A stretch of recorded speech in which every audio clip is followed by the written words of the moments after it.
조중연합사가 조선인민군의 재편성에 미친 영향. 김태현. 1장 머릿말. 조중연합사는 1950년 12월 초에 중국인민지원군과 조선인민지원군의 지위를 단일화시키기 위해 창설된 연합지휘기구다. 팽덕회는 3차 전역 시부터 조중연합사를 통해 모택동과 스탈린의 전쟁 지도 지침을 군사 전략으로 구현함으로써 공산권 세력을 통합하여 전쟁을 주도할 수 있었다. 그리하여 조중연합사는 유엔군에게 치명적인 타격을 입히고 지도에서 영원히 사라질 뻔한 북한을 구원하는 데 기여하였다. 전쟁 수행간 결정적인 영향을 하였던 조중연합사가 북한의 정치 군사의 발전에 미친 영향력이 얼마나 지대했는지는 한미연합사 체제를 단순 비교해 보더라도 충분히 짐작하고도 남음이 있다. 일반적으로 군사동맹의 결성은 양국 관계를 돈독히 결합시키며 상호 제도와 문화에 우호적인 영향력을 미치게 마련이다. 특히 1950년 9월 15일 미군의 인천 상륙작전 이후 낙동강 전선과 서울 방어선에서 괴멸적인 타격을 입은 조선인민군의 재편성 과정에서 조중연합사가 창설되었기 때문에 중국인민지원군의 지원은 북한에게 절실하였으며 조중연합사의 영향력은 그만큼 더 강렬하게 작용했을 것이기 때문이다. 그러나 역설적이게도 1950년 10월 이후 조선인민군의 재편성 과정 중에서 중국인민지원군의 역할은 제대로 수용되지 않았고 북한은 중국이 축적한 전쟁 수행 경험을 연구하려고 하지도 않았으며 중국인민지원군의 활동에 대한 선전도 하지 않았다. 오히려 조선인민군은 소련에 의존한 군사력 건설에 경향을 보였으며 이러한 추세는 종전 이후 1950년 말까지도 지속되었다. 단적으로 1958년 1월 인민군 총참모장 리권무는 우리 인민군대는 소베트 군사과학과 소베트 군대의 풍부한 전투 경험을 부단히 섭취하면서 자기의 전투 기능을 부단히 제고하고 있다고 하면서 모든 군사지식의 원천을 소련군에서 연원하는 것으로 보았다.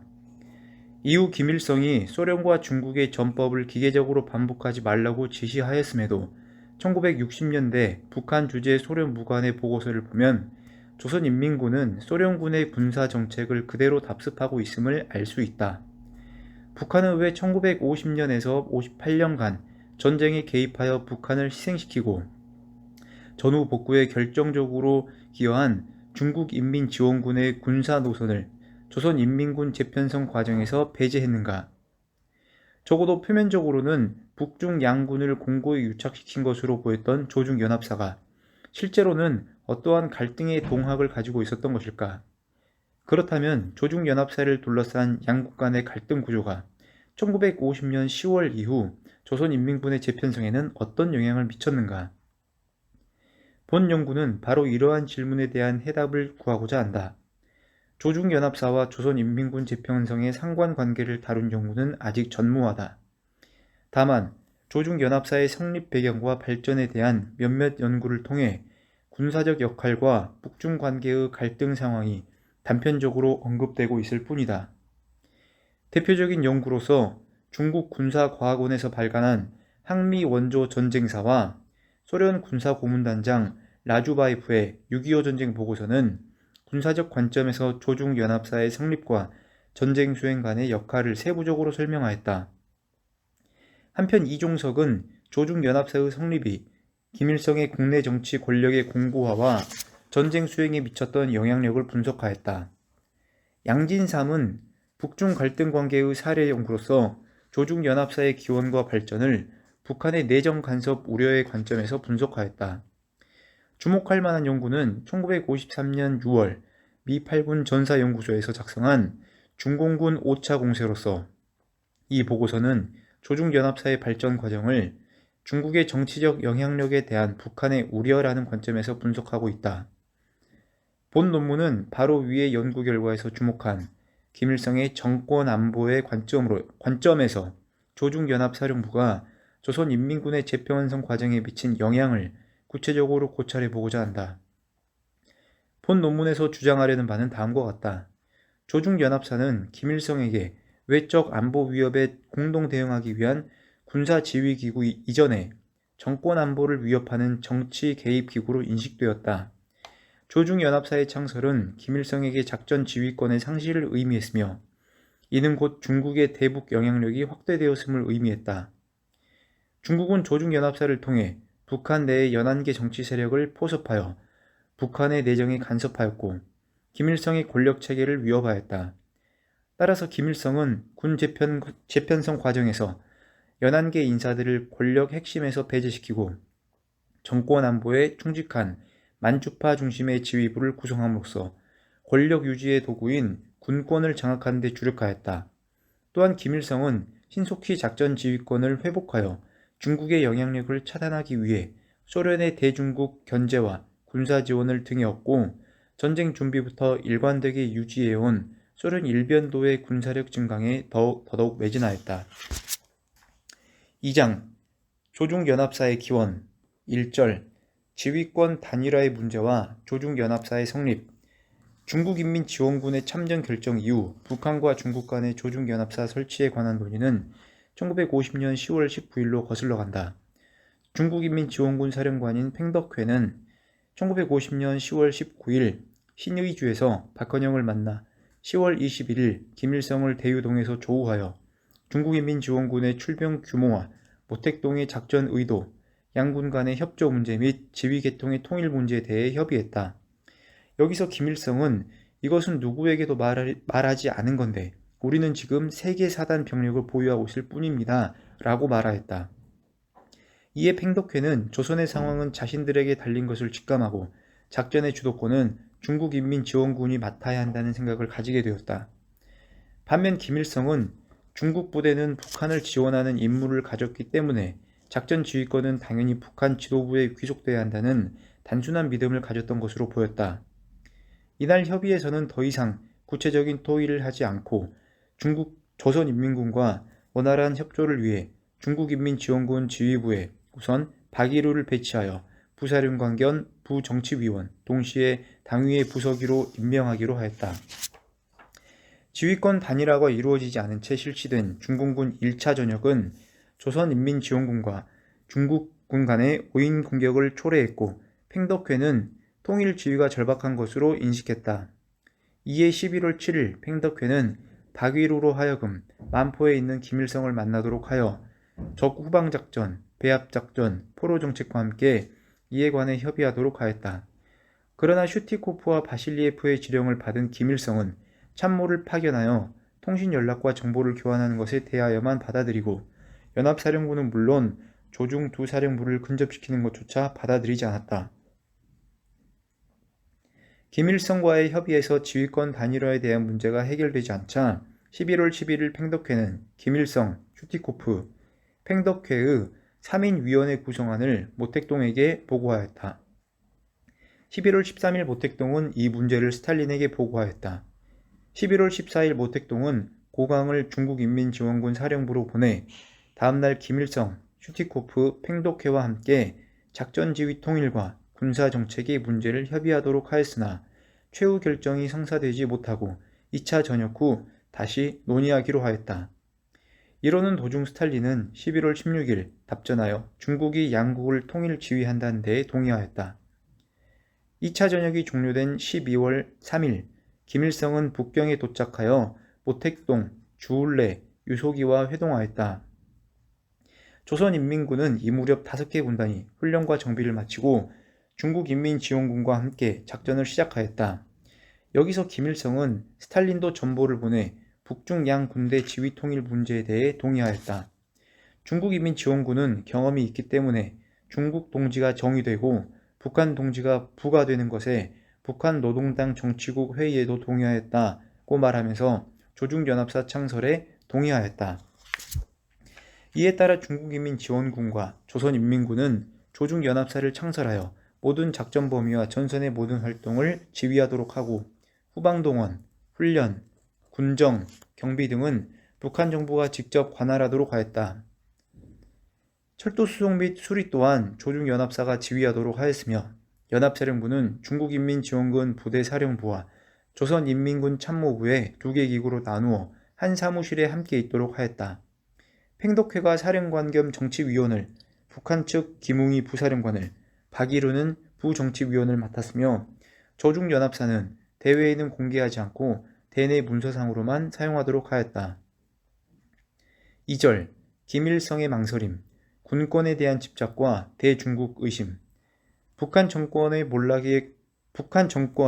몰락과 붕괴 위기에 몰리던 1950년 10월에서 11월의 긴박한 상황에서 김일성이 조중연합사 설치에 부정적인 반응을 보였던 이유는 무엇인가? 이 문제를 풀기 위해 우리는 조중연합사를 둘러싼 북한의 반응을 북한에 대한 주권 침해라는 표피적인 요인을 떠나 보다 심층적인 차원으로 확대해서 분석해야 한다. 우선 1950년 10월 당시 북한 지도부는 심한 내홍과 분열에 시달리고 있었다는 점을 주지할 필요가 있다. 인천 상륙작전 이후 전세 역전을 맞아 10월 8일 김일성과 박헌영은 김일성의 지하 집무실에서 전세 역전에 대한 대응 방법과 전쟁 수행 노선에 대한 문제로 크게 다투었으며 11월 7일에도 전쟁 실패의 책임을 놓고 심한 언쟁을 벌였다고 전해진다. 또한 한 연구에서는 인천 상륙작전 이후 중국에 파견된 조선노동당의 반김일성 파벌들이 자신들의 대표를 파견하여 중국군의 파견을 요청함과 동시에 전세 역전에 대한 책임이 있는 김일성을 제거하는 데 협조해 줄 것을 중국 지도부에 요청했으나 오택동은 심사숙고 끝에 김일성에 대한 지지를 최종적으로 결심하게 되었다고 한다. 이러한 연구 결과를 완전히 신뢰할 수는 없다고 할지라도 적어도 인천 상륙 이후 10월에서 11월 사이에 북한 지도부 전체 수준에서 전쟁 실패에 대한 책임론을 둘러싸고 상당한 분열이 빠졌으며 이것이 곧 권력 투쟁 양상으로 비화되기 시작했음을 간접적으로나마 암시하고 있다. 이 시기 김일성이 유엔군의 외부 위협뿐 아니라 내부 권력 누수를 방지할 수 있는 가장 든든한 버팀목은 무엇이었는가? 그것은 바로 외부로부터 자신의 영도 체제를 보장받는 것과 내부적인 군권을 장악하는 것이었다. 이러한 맥락에서 그는 외부 위협이 극심했던 시기에 자신의 군권을 쉽사리 포기할 수 없었을 것이다.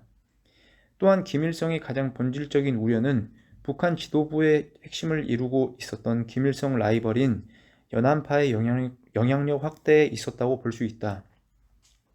중국의 영향력에 대한 김일성의 우려는 비단 조중연합사 창설에 대한 논의가 본격화된 11월 갑자기 생겨난 것만은 아니었다.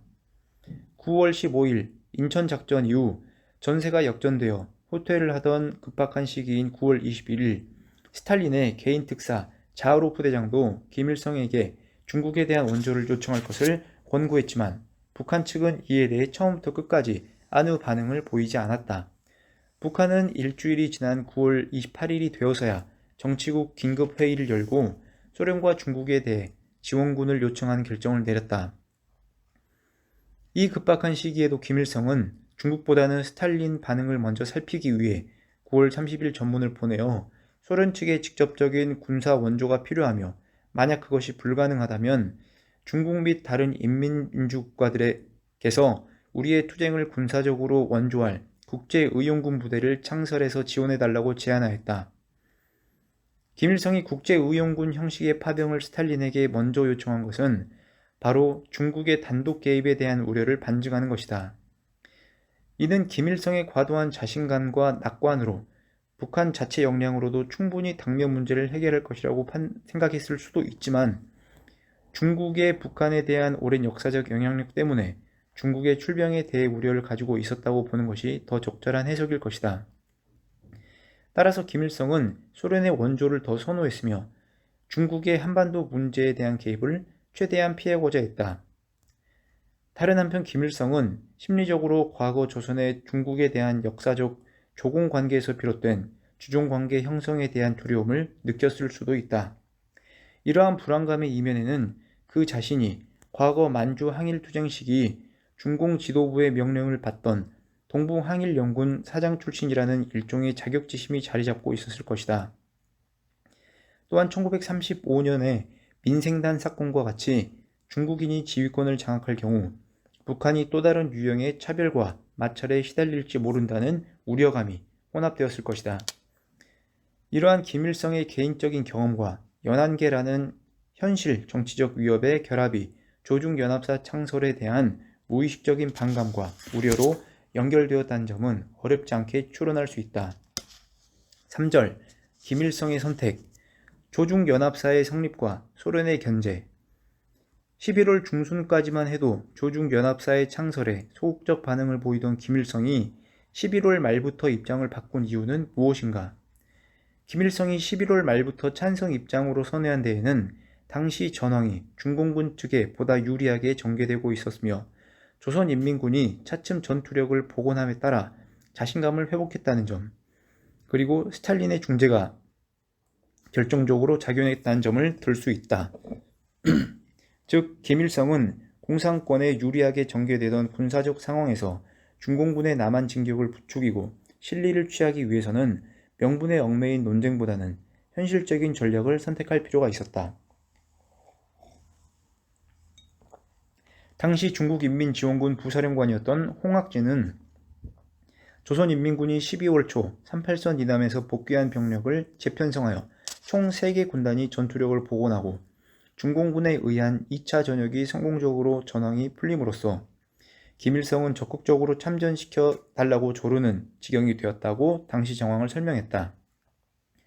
홍학지의 설명을 완전히 신뢰할 수는 없어도 적어도 김일성은 전황이 호전되는 12월 초에는 조선인민군의 적극적인 전쟁 참여를 위해 지휘권 이양에 대해 보다 전향적인 자세를 보였음을 알 수 있다. 그러나 보다 근본적인 이유는 무엇이었을까? 그것은 김일성의 권력체계에 대해 중국이 침해하지 않는다는 확신, 또는 적어도 중국에 대한 견제체제가 어느 정도 형성되었다는 데 있다. 이러한 체계가 형성될 수 있었던 가장 큰 요인은 중국의 북한에 대한 과도한 영향력 행사를 소련 지도부는 우려하고 견제하려 했기 때문이다. 김일성은 중국에 대한 견제를 위해 스탈린의 권위를 이용하였고 스탈린의 지시가 하달된 후에야 비로소 최종 결심을 내리곤 하였다. 우선 팽덕회가 제시하는 안에 대해서는 거부함으로써 정치적 논의로 공론화시키고 이를 스탈린의 최종 결심 구도로 확장함으로써 팽덕회를 비롯한 중국 지도부의 지시에 무조건 복종한다는 인식을 불식시켰다. 따라서 스탈린의 지시가 강압으로 작용한 부분도 있지만 중국의 일방적 행위에 대한 제동과 견제작용을 한 측면이 크다. 바로 1950년 12월에 조중연합사 창설 문제에 직면해서도 김일성은 스탈린의 전보를 명분으로 작전 지휘권 이양에 동의하는 모습을 보임으로써 중국의 강요와 지시를 추종하는 방식이 아닌 스탈린의 중재와 감독 하에 지휘권 단일화가 이루어짐을 강조하려 했던 것 같다. 마침내 12월 7일 저녁 김일성은 팽독회와 회담하여 12월 3일 북경에서 모택동과 합의한 바대로 조중연합사의 설치에 대해 구체적으로 협의하였다. 이때 김일성은 지휘에 직접 관여하지 않기로 하였으며 조선인민군 3군단은 지원군 9병단과 협력하여 작전에 참가하기로 결정하고 송시륜이 지휘하도록 합의했다. 12월 8일 중공당 중앙은 중조연합지휘부의 명의는 공개적으로 하달하기에는 부적합하며 실제적으로 조직하기만 할 수 있다. 대외적으로는 공개하지 않고 대내적으로만 군 지휘부 및 독립사단의 사단 지휘부까지만 하달하지만 관련 작전은 통일적으로 지휘한다고 지시를 내렸다. 그러나 김웅은 전선에서 3개 조선인민군 군단 2, 3, 5군단을 지휘하고 있었기 때문에 박일호가 중국인민지원군 사령부에 머물렀다. 또한 조선인민군은 중국인민지원군 사령부의 중국어 실력이 매우 뛰어난 상교급 군관을 조장으로 하는 서너 명의 연락조를 파견하여 작전처와 유관 업무를 수행하였다. 조중연합사 명령은 조선인민군에게는 연합사 명의로 중국인민지원군 부대에게는 중국인민지원군 사령부 명의를 그대로 사용했다. 12월 상순 정식으로 창설되어 연사라고 간략히 칭하고 3차 전역을 시작할 때에는 중국인민지원군과 조선인민군을 연사가 통일하여 작전 지휘하였다. 그리고 조중연합사 창설과 관련한 제반합의 사항을 12월 8일 공식 문건으로 명문화하였다. 이상의 논의에서 보듯이 조중연합사 창설 논의 과정에서 김일성이 시종일관 우려했던 점은 중국의 북한에 대한 내정 간섭과 권력체제에 대한 침해 가능성이었다. 이 때문에 김일성은 자신의 정권 안보를 저해할 우려가 있는 연합사령관 팽덕회의 영향력을 차단하기 위해 외적으로는 소련의 견제 세력을 이용하고 내부적으로는 연안계의 영향력 확대를 제거하기 위해 애썼다. 이러한 김일성의 대중국 의심은 중국 지도부의 북한 지도부에 대한 멸시, 그리고 팽덕회에 대한 개인적인 굴욕감 등 심리적 요인과 결합되어 연합사 창설 이후 전쟁 지도 간의 갈등으로 표출되었다. 3장 연합체제의 갈등과 발전 1절 북중 갈등의 심화 조중연합사를 둘러싼 팽덕회와 김일성의 갈등이 분출된 것은 3차 전역에서였다. 여기서 김일성은 중국인민지원군이 서울을 점령하는 데 대해 반대했으며 동부전선의 조선인민군 공격을 지원하지 않는 데 대해서 항의했다. 이어서 팽덕회는 3차 전역이 종결될 무렵 북한군에 대한 추격전을 두고 김일성과 갈등을 겪었다. 특히 추격전에 대한 문제에 있어 조선인민군은 단독 공격을 하려는 움직임마저 크게 일어났다. 1951년 1월 10일 김일성은 시성문을 대동하고 군자리의 연합사령부에 가서 팽덕회, 등화, 홍학지에게 조중연합사의 군사 방침에 대해 격렬히 항의하였다. 팽덕회는 김일성의 희망사항에 기초한 낙관주의적 속견속결 사상을 강력히 비판하며 중국인민지원군의 보충과 휴식을 위해 2개월이 필요하며 그 중에 하루도 모자라서도 안 된다며 선을 그었다. 그리고 경적사상, 적을 경시하는 사상에 대해 경고하면서 연합사령관으로서 자격이 없다고 생각하면 참수해도 좋다며 격앙된 반응을 보였고 원한다면 직접 조선인민군 4개 군단을 지휘해서 남진하라고 격분하였다. 여기에다 스탈린이 직접 전문을 보내 팽덕회의 방침을 지지하고 소련 대사 라주바예프에게 팽덕회의 지휘권에 더 이상 관여하지 않도록 명령한 이상 추가적인 논쟁은 오히려 도움이 되지 않는다고 김일성은 판단했다. 이에 김일성은 1월 16일에서 1월 18일간 팽덕회와의 회담에서 조선인민군이 단독으로 남하하여 공격을 하는 것은 모험이며 조선노동당 정치국은 토론을 통해 향후에 더욱 확실한 공격을 단행하기 위해 2개월 동안 휴식을 취한다는 중국 측의 건의가 정확하다는 판단을 내렸다고 함으로써 갈등이 수면 아래로 가라앉았다. 물론 김일성이 팽덕회의 신중론에 진심으로 동의한 것은 아니었던 것 같다. 조선인민군 단독으로 남하할 역량이 되지 않았기 때문에 어쩔 수 없이 팽덕회에게 굴욕한 것으로 보인다. 3차 전역 이후 벌어진 추격전을 둘러싼 군사적 방침에 대한 갈등의 이면에는 팽덕회의 작전 지휘권 침해에 대한 불만과 김일성의 정치적 권위 실추라는 본질적인 문제가 충돌한 것으로 보인다. 팽덕회는 김일성이 자신의 지휘권에 도전하는 것에 대해 심각하게 불만을 제기하였으며 김일성은 자신의 군대인 조선인민군을 자신의 의지대로 운용하지 못하는 상황에 대해 대단한 굴욕감을 느꼈다. 특히 팽덕회와 스탈린의 비판은 김일성에게 있어서 전략 사상의 부재라는 비난으로 비춰졌고 이러한 비난은 곧 북한 지도부 내의 전쟁 실패 책임론과 맞물려 김일성의 영도체제에 악영향을 미쳤을 것이다. 이날 김일성이 팽덕회에게 항의한 전략 방침에 대한 불만은 조중연합사를 둘러싼 북중 간의 갈등 한 단면에 불과했다. 1950년 12월 연합사 창설 전후 시기 김일성과 팽덕회로 대표되는 북중 간의 갈등은 정치적 심리적 차원의 요소들이 겹겹이 쌓인 중증적인 성격을 띠었다. 박갑동의 증언에 의하면 1950년 12월 21일 벼로리 회의에서 김일성은 무정을 비판하고 제거하려고 군법회의에 회부하려 했으나 조선인민군의 중재로 군법회의에 회부되는 것을 모면하였다고 한다. 또한 많은 북한 지휘관들은 중공군이 한 달만 일찍 지원했더라면 모든 상황이 달라졌을 것이다라면서 조선인민군의 후퇴와 손실의 탓을 중국에게 돌리기도 하였다. 이에 대해 2차 전역을 비교적 성공적으로 수행한 중국인민지원군 일부 사령관은 거만해지고 건방져져서 북한의 사령관들을 멸시하고 보이지 않는 곳에서 험담하는 등 승리로 인한 자만이 넘쳐났다. 팽덕회도 김일성의 군사 능력에 대해 비하하는 의견을 표현하는 것을 꺼리지 않았다. 시기는 정확하지 않으나 팽덕회도 김일성에게 항전 기간 동안 당신은 만주에나 연군의 사정이었으나 나는 팔로군 부사령관이었다 라고 말한 것으로 알려졌다.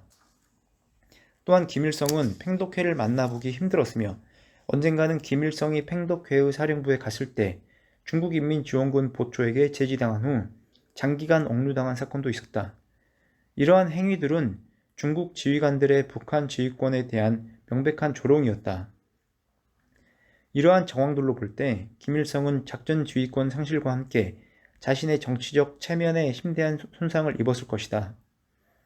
전쟁 실패의 책임론이 지속적으로 제기되고 중국인민지원군 개입 이후 다시 속승론에 도취된 국내 정치 파벌들의 한반도 통일에 대한 낙관론적 열망과 요구를 김일성이 더 이상 관철하지 못하는 상황에서 이러한 중국군에 대한 수모는 그의 정치적 권력체계에 더욱 치명적으로 작용했을 것이다. 2절 갈등의 조정. 팽덕회의 지휘권 보장과 김일성의 권위 인정. 3차 전역의 추격전 논쟁에 이어 1월 25일부터 29일까지 중북 양군 고급 간부 연석회의가 군자리 지원군 사령부에서 개최되었다. 이 회의는 김일성, 김두봉, 박헌영 등 북한 주요 책임자와 조중연합사의 김웅, 박이루가 참석하였으며 중국 측에서는 팽덕회, 중국인민지원군 각 병단 수장 및 사단 간부 등 총 122명이 참석하였다. 팽덕회는 세계 전역 승리의 의미, 승리의 원인, 문제점, 정치 사상, 업무 준비, 후군 업무 강화, 38선 이남지구의 정책 등을 제시하였다. 기존의 연구에서는 이 회의의 군사적 성격만을 부각시키고 있으나 보다 중요한 것은 이날 회의가 가지는 정치적 의미이다. 이러한 관점에서 이날 회의의 내용을 분석해보면 팽덕회는 그간 실추된 김일성의 체면을 살려주고 다독거리면서 반대급부로 김일성과 소련 대사의 작전 지휘권에 대한 개입을 방지하는 데 중점을 둔 것으로 보인다. 우선 모택동은 북중 간의 고급 간부 연석회의에서 발표될 팽덕회의 연설문을 자신이 직접 검토 수정하면서 중국인의 조선에 대한 정책과 활동이 결정적이라는 어감을 주지 않도록 하라고 지시하였다. 또한 이 초안을 사전에 김일성이 검토를 맡고 동의를 구하라고 팽덕회에게 지시한 데서 나타나듯 중국은 김일성의 자존심에 상처를 주지 않으려고 최선의 노력을 기울였다. 이 보고문에서는 김일성을 북한의 유일한 용수로 인정한다는 점과 조선인민군과 북한에 대한 중국인민지원군의 방자함을 경고하는 내용을 강조하였다. 팽덕회는 김일성 동지를 수령으로 하는 조선노동당과 인민군은 조선에서 5년 동안의 투쟁 중 위대한 업적을 쌓았다면서 김일성의 행적을 칭송한 후 중국인민지원군은 전심성의껏 조선인민의 영수 김일성 동지를 보호해야 한다고 강조하였다. 한편 조선의 사정을 자기 일과 같이 여기고 마치 국내에서와 같은 사고와 행동으로 임하라고 하면서 그간 중국인민지원군의 거만함을 간접적으로 인정하고 시정을 촉구하였다. 다시 말해 팽덕회는 김일성의 마음을 달래고 중국 군사지도부 및 북한 지휘부가 함께 한자리에서 김일성의 영도력을 인정함으로써 북한 지휘부 내에 김일성 입지를 확고히 하였다. 이 회의는 김일성의 권위를 모택동이 보증함으로써 그간 박헌영 일파와의 전쟁 책임론에 시달리며 작전 지휘권까지 내어주고 난 뒤 연안파의 세력 확장에 대한 우려감을 느끼고 있을 김일성에게 커다란 힘을 실어주었다. 이에 대한 반대급부로 팽덕회는 양군의 군사사상을 통일시켜 자신의 지휘권을 보장받으려 하였다. 속승론에 젖어 자체 군사력의 공세 종말점, 작전 한계점에 대해 인지하지 못하고 있는 김일성과 북한 지도부에게 경각심을 일깨우고 지구전 관점의 전쟁 수행에 일치된 의견을 모으도록 하였다. 실제 대다수의 북한 지휘관들은 중국의 주장만 아니었다면 3차 전역 기간 미군을 한반도에서 몰아내고 통일을 할 수 있었을 것이라고 했다. 이에 김일성은 2월 4일 팽덕회를 방문하여 4차 전역을 논하는 자리에서 팽독회의 작전 수행 방침에 적극 동의한다고 화답했다. 김일성은 제3차 전력을 치른 후 상하 모두 경적 사상을 가지게 되었다. 적에 대해 충분히 헤아리지 않고 적이 이렇게 빨리 반격할 수 없다고 생각하고 있다면서, 따라서 4차 전역은 적의 전진을 저지하여 착실하게 전국을 타개하는 데서 힘쓰고 여러 면에서 세밀하게 준비하여 장기전을 할 방침으로 해야 한다 라고 하면서 팽덕회의 지구전 관점에 동의를 표시하였다. 이로써 김일성은 사실상 팽덕회의 전쟁 수행에 관한 지휘권 일체에 대해서 관여하지 않는다는 점을 간접적으로 확인해 준 것이다. 이후 이와 같은 회의는 다시 개최되지 않았으며 조중연합사는 팽덕회의 지휘하에 5차 공세를 마무리 짓고 1951년 7월부터 휴전협상과 병행한 소모전에 돌입하게 된다. 조중연합사의 주도하에 전쟁 수행이 이루어지면서 김일성은 이 기간을 자신의 권력 체계를 공고히 하고 전투력을 재정비하는 기회로 적극 활용한다. 3절 연합체제의 발전과 김일성의 인식. 조중연합사 주도하에 전쟁 수행 체계가 공고해진 1951년 4월 조선인민군 1, 2, 3, 5군단은 연합사령관의 작전 통제하에 4, 6, 7군단은 조선인민군 최고사령부 통제하에 해안 방어 위주로 작전 지휘가 이루어졌다. 그러나 1951년 5차 전역이 종료된 7월부터 전쟁이 소강 상태로 접어들자 조중연합사령부는 중공군 공세 시기와 같은 견고한 지휘권을 발휘하기보다 느슨한 형태로 융통성 있게 지휘체계가 조정되었다.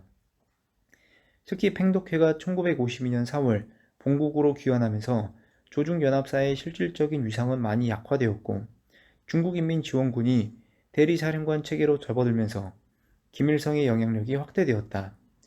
이 시기부터는 전술적 수준에서 제기되는 작전 요소에 따라 하부 구조에서 탄력성 있게 연합지휘체계가 설치되어 운영된 특징을 나타내었다. 특히 1952년 6월 6일에서 9일 사이에 중국군은 유엔군의 상륙작전에 대비하여 지휘체계를 조정하여 제19병단, 제3병단, 제20병단, 조선인민군 전선지휘부를 구성하여 지휘케 하고 동해안 지휘부와 서해안 지휘부를 창설하여 동해안 상륙작전에 대비케 하였다.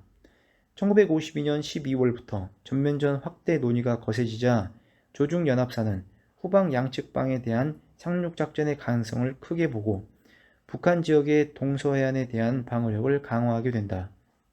이에 따라 동서해안의 지휘기구를 조정 보완하여 서해안 연합지휘소를 보강한 서해안 부대 연합지휘부를 구성하였다.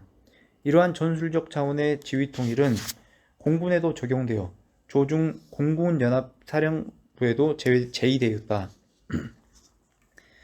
그러나 군사적 차원에서 유기적으로 작동되었던 연합체계의 이면에 중국의 북한의 내정에 간섭하려는 시도는 지속되었다. 북한 지역의 지방 관리들은 중국 지휘관들이 제멋대로 인민들을 건설 작업으로 동원하고 마구잡이로 숲을 발목하고 가축을 도살하고 있다며 항의하기도 했다.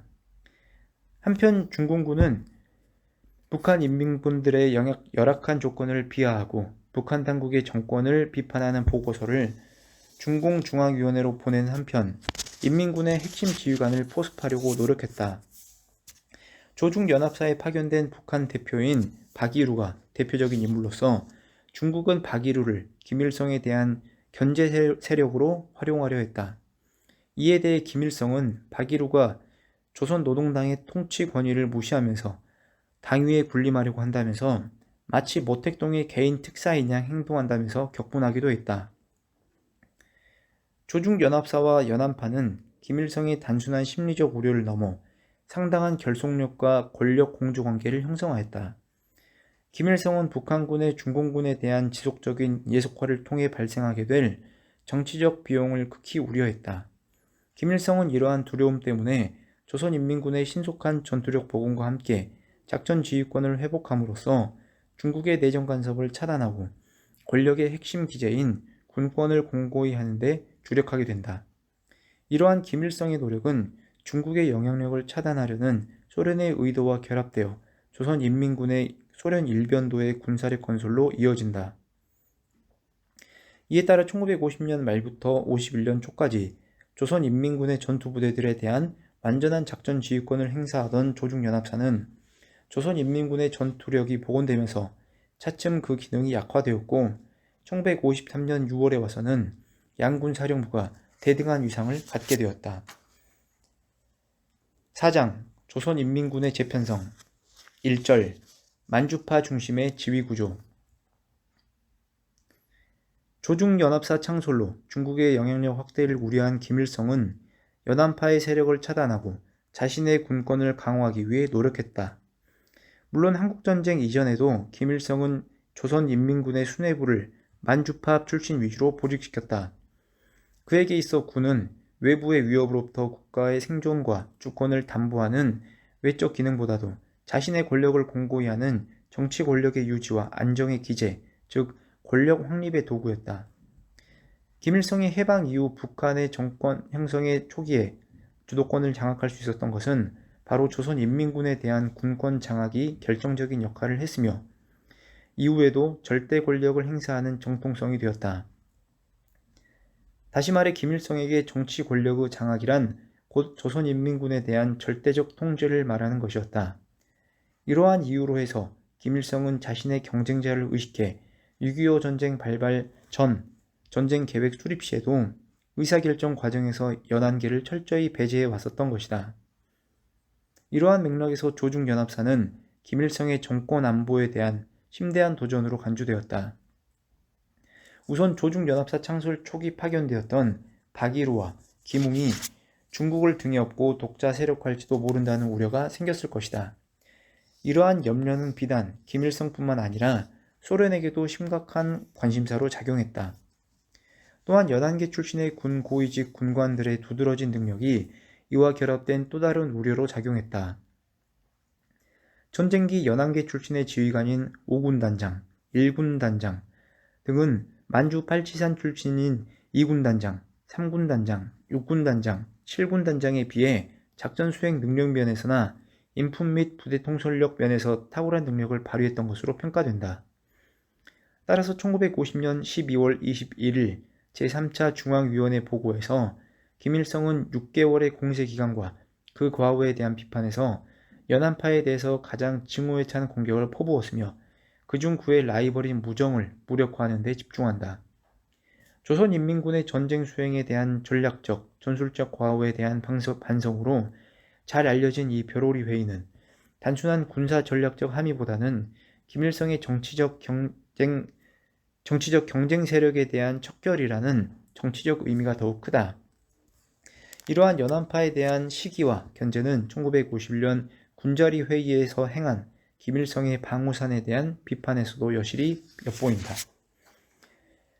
연안계와 결합된 중국의 내정 간섭에 대한 우려는 1956년 8월 종파 사건에서 현실로 분명히 나타났다. 여기에서 모택동은 김일성은 바보 같은 전쟁을 시작했으며 그 자신도 열등한 인물이다. 김일성은 물러나야 한다 라고 비난하였고 팽독회도 김일성의 군사 능력에 대해 비하하고 박일우를 높게 칭찬하였다. 더욱이 팽덕회가 직접 평양으로 가서 종파주의자로 몰려 숙청당한 박일우를 석방시킬 것과 그가 중국으로 갈 수 있도록 요구했다. 또한 팽덕회는 김일성에게 압력을 가하여 8월 종파 사건에 가담한 친중 인사들을 복권시킬 것을 촉구함으로써 김일성의 권력체계에 직접적인 손상을 입혔다. 이후 김일성은 반종파 투쟁 과정에서 1958년 중국인민지원군의 철수 진행과 함께 연안파 군인에 대한 가차없는 숙청을 전개하여 1959년까지 김웅 대장과 총참모장 리권무 상장 그리고 간부부장 리림 소장을 비롯한 연대장급 군관까지 모두 제거하였다. 이로써 김일성은 인민군을 자신의 정치 권력을 유지하는 친위대 성격의 정치적 도구로 재조형하였다. 연안파의 대거 숙청이 조선인민군의 전투 수행 능력에 미친 파급 효과는 컸다. 김일성의 권력 집단으로 이해되는 만주파 간부들이 대거 보직해임됨에 따라 현대전에 부합된 작전 지휘 능력을 발휘하는 데 문제가 생겨났다. 게다가 1950년 10월 이후 정권 위기 시에 조중연합사의 작전 지휘권을 넘겨준 조선인민군 지휘부는 향후 독자적인 위기 관리 및 전쟁 기획 능력이 결여되어 전후 군사적 건설 과정에서 심대한 가치 혼란을 겪게 된다. 한국전쟁이 끝난 지 10년이 지난 1962년 북한군에 대한 소련 무관의 평가를 보면 조선인민군의 가장 큰 특징으로 민족 보위성 간부들이 대규모 훈련과 작전의 의미를 과소평가하는 등 고위 간부들이 자질이 결여되어 있다는 점과 작전 계획 수립 및 군대 지휘의 문제점을 꼽고 있다. 2절 군사 노선의 혼재와 소련 중심의 군사력 건설.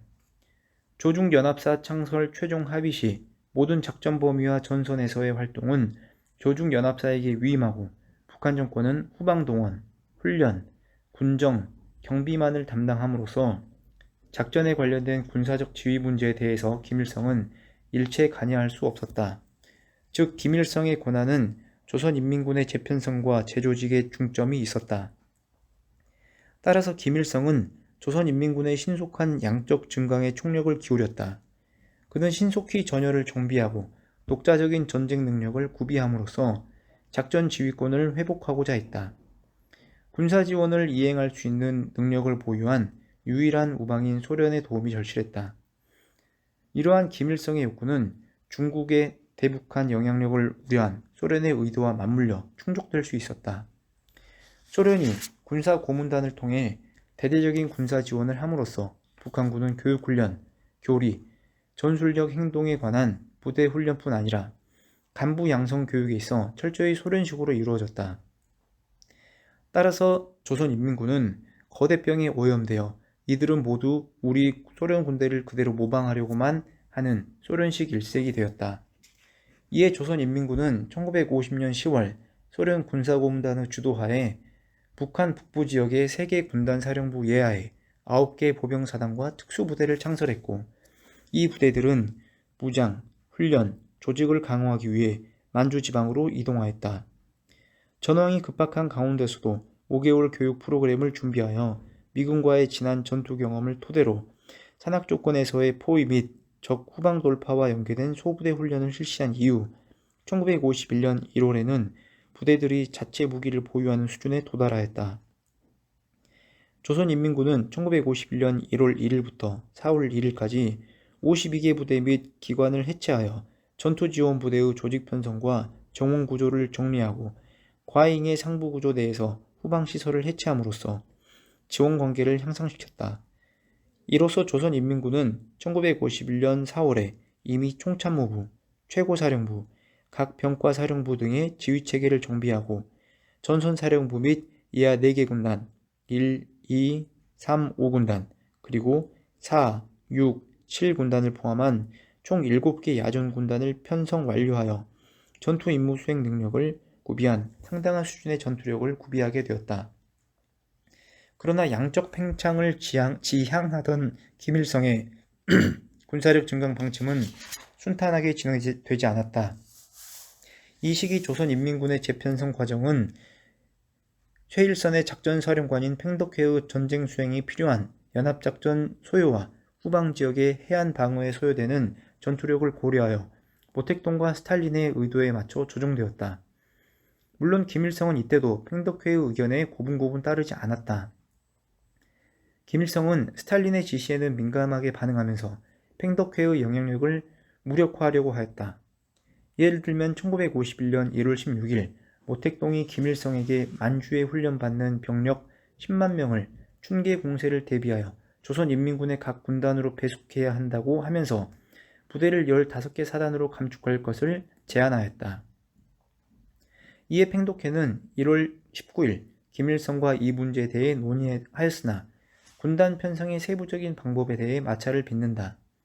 그러나 1951년 1월 30일 스탈린이 김일성에게 전문을 보내 양적으로 방만한 조선인민군 부대를 감축하고 정예화할 것을 지시하자 김일성은 부대 개편에 대한 최종안에 대해 즉각 동의하는 모습을 보였다. 또한 1951년 3월 1일 모택동이 전쟁의 장기화에 대비한 3교대 순환제의 전투부대 운용을 채택하면서 조선인민군도 연속적인 병력 투입 전술에 활용하기 위해서는 군단 숫자를 8개에서 6개로 감축할 필요성이 제기되었다. 이때 팽독회가 스탈린의 제안을 토대로 김일성에게 부대 조정을 조언하자 이에 대해 원칙적으로 동의하는 모습을 보였다. 이렇듯 김일성은 스탈린의 권위에 적극적으로 복종하는 모습을 보임으로써 중국의 일방적인 영향력을 견제해 나가고자 했다.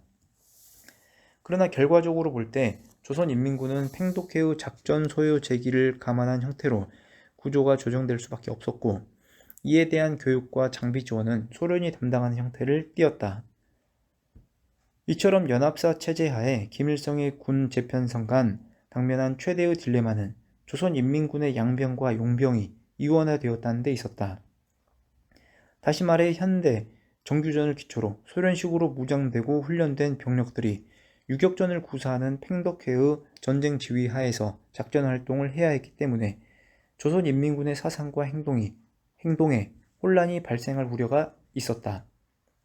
이는 곧 연합작전 간 갈등으로 전이되었다. 단적으로 라주바예프는 1951년 4월의 보고서에서 조중연합사의 창설 이후 중국인민지원군과 연합작전을 수행한 조선인민군의 군단군관들 사이에 부대지휘 및 인원교육의 일부 유격대식 방법을 이용하려는 경향이 계속 나타나고 있으며, 이러한 유격대식 전투수행 방법인 협의회와 집회에서 명령에 대해 토론하는 등의 방법이 군기 강화를 저해하고 있다고 비판하였다. 이렇듯 상이한 군사사상의 기반을 둔 소련식과 중국식의 노선 갈등은 군사적 목표 설정에서 정치사업에 이르기까지 광범위하게 표출되었다.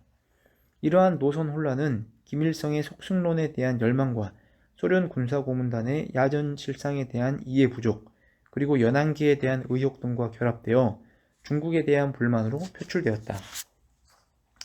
5장 맺은말.